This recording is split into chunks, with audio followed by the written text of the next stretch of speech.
Muling pinatunayan ng Pilipinas at bansang Russia ang mas pinatibay pang ugnayan. Bukod sa paglaban sa terorismo, isa rin sa paiigtingin ay ang pagtutulungan ng dalawang bansa pagdating sa kalakalan. May report si Naomi Tiburcio. Tiniyak ni Russian Ambassador to the Philippines Igor Kovaev na patuloy ang pagpapatibay ng kooperasyon at pagkakaibigan ng Russia at Pilipinas. Of course, the Philippines is important for my country.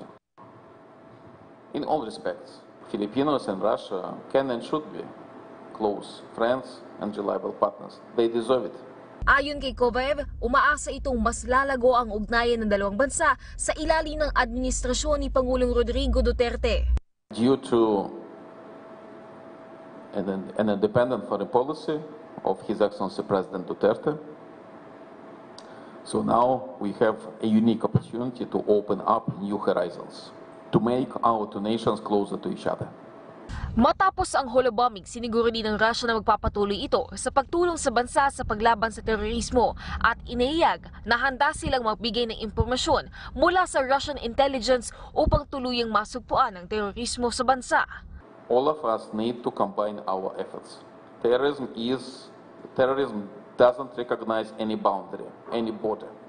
It's an international threat to all of us. So we must be united in this respect.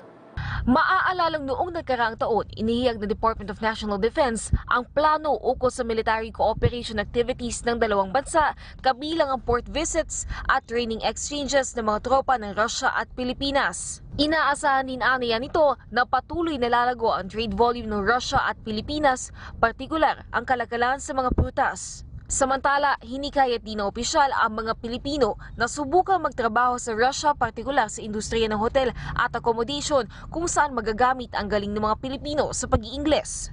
Ngunit aniya, una muna nitong babantayan ang legal basis ng pagtatrabaho ng mga Pilipino upang masiguro ang kaligtasan at karapatan ng mga ito sa pagtatrabaho sa Russia. Naomi Tiburcio, para sa Bayan.